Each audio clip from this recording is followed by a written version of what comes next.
How are you doing? How do you I'm feel? I'm doing really well. I'm really, really happy to be here with you. The honor is all mine. Trying to keep my head above water, with everything that's going on. But, I'm here. I'm still here, as Miss Major says. Well, she says I'm still fucking here, but I wanted to ask you a little bit, like, these last couple of weeks had been so intense for me. It Mhm. was so much at stake through the last month. And I wanted to see if you can talk a little bit about living this moment, and the intensity that this moment has politically. How have you experienced this charge moment? How do you see the community being a part of this moment and this movement?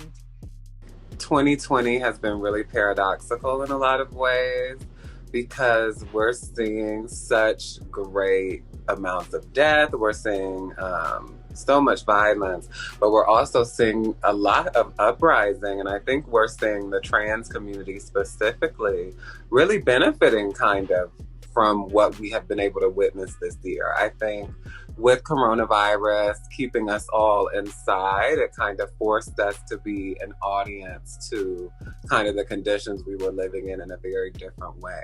This has been a really amazing year for mutual aid efforts. And I think what we've really been seeing within the Black community, what we've been seeing within the trans community, with people of color and Black people, is like we are practicing what it is the community has been preaching for years, about how to show up with each other. So this year has been really hard, but I feel like every year before it has also been pretty hard.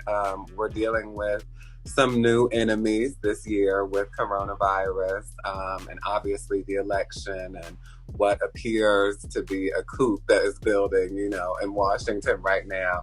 We're dealing with all of these things, but at the same time, I'm just feeling the community really put into practice some of the things that we have been preaching over the last at least 5, 6 years that I've been involved in movement.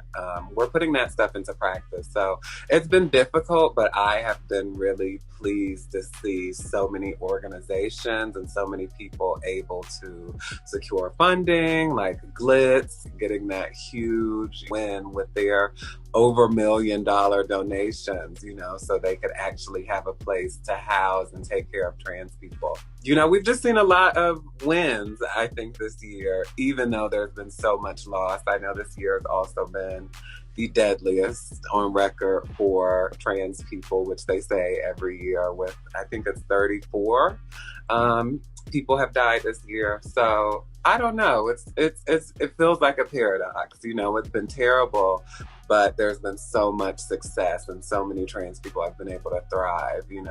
I totally hear you. Like, the coming into the realization of mutual aid, which, Mm-hmm. like, many of us have been doing mutual aid Right. because we've been helping each other. We just didn't have a name for it. And it Mm-hmm. wasn't like as successful. Like, this was a long Right. time coming for Cayenne, Right. she deserved this. She's been Yeah. working with this for so long, but the consolidation of mutual aid as an actual way to create opportunities is very new. It started basically this year, Yes.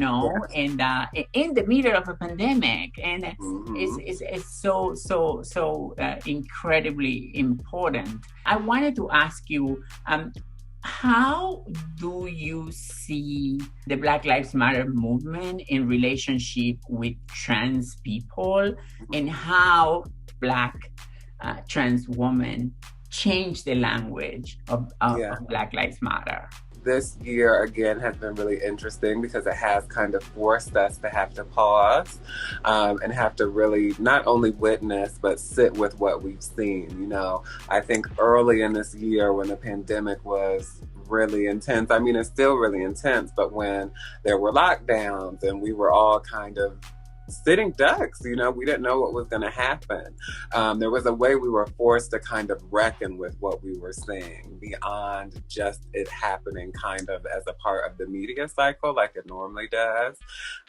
So I do feel like the uprising that has come as a result has been from people thinking they understood what was going on, but then to see, you know, George Floyd be murdered in the way that he was on camera by law enforcement. I think people having to sit with what that means, you know, for this country that they have thought was beyond racism or less racist or whatever, you know, it inspired people to go out in the streets. And this year, I know BLM, Black Lives Matter, is something that a lot of people conflate, I think, with the entire Black liberation movement. And BLM is huge, but BLM is also just a part of this larger ecosystem.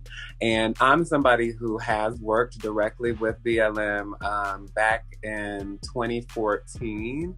I want to say TWOC, Trans Women of Color Collective, we branched off with Trans Women of Color Collective of Ohio. And during the uprisings in St. Louis, when Mike Brown had been shot and left in the streets, we being some of the members of TWOC Ohio, joined these freedom rides to go and be a part of the process of the uprising. What we did was we were able to put a face kind of to Black trans people, and specifically the Black trans women that were in this fight, you know. So how we influenced BLM was really through collaboration, because at first they felt like they were okay because we were in the room, and we let them know that we needed more than for us to be in the room. With this evolved, you know, Black liberation politic, we had to be very specific in the language about Black trans women and what Black trans women and what Black trans people need to thrive amongst other Black people also looking for liberation. And I say even beyond just BLM, I think TWOC and Black trans women specifically altered the language of the Black liberation movement, this resurgence, you know, completely. Actually talking about and asserting that Black trans women are indeed Black women that need to be not only protected, but listened to and trusted to lead. I think that has carried around through BLM to M for BL, and I think every other, you know, tiny group that has been a part of building this resurgence. And now in 2020, I think we are seeing more political power from Black trans women,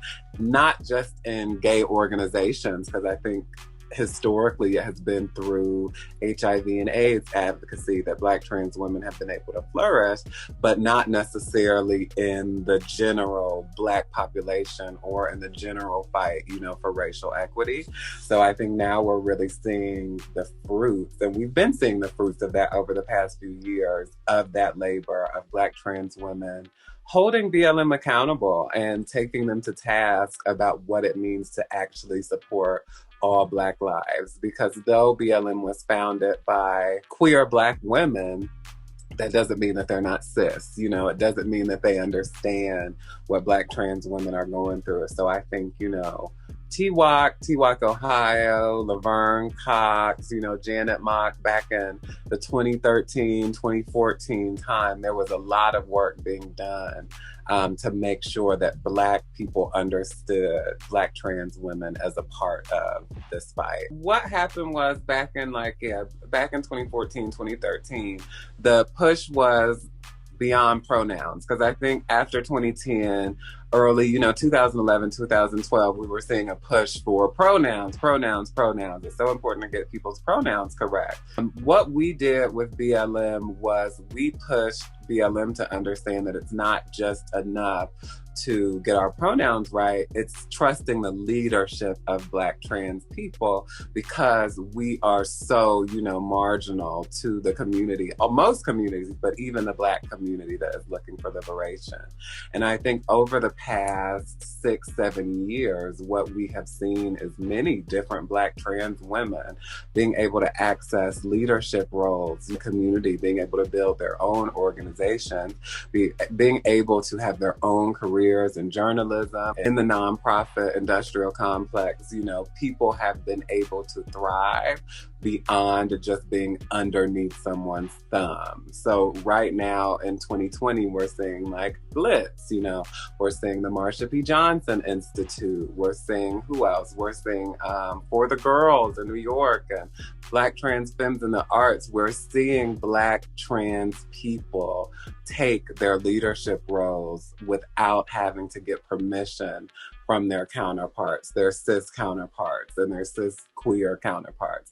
We've been able to raise money to fund our own narratives and to be able to fund our own initiatives around what is important to the Black trans community specifically. So I think a lot of those early conversations that were had, not just with TWOC Ohio or TWOC, but just a lot of those conversations around trusting the leadership of Black trans people, and even more so specifically of Black trans women who are, we're seeing every year, you know, facing the most trackable violence. I have a tendency to just get stuck in the violence and in the problem, and I sometimes I don't pay enough attention on like how safety looks like for me. And sometimes I feel like because I never felt safe before, it's hard for me to imagine safety. But that's my own shit, you know. I wanted to ask you, how does safety look like for you as a Black trans woman? How does a world where you feel safe looks like? A world where I would feel safe would be a world where our officials and the powers that be dedicated their time to making sure everybody's needs were met.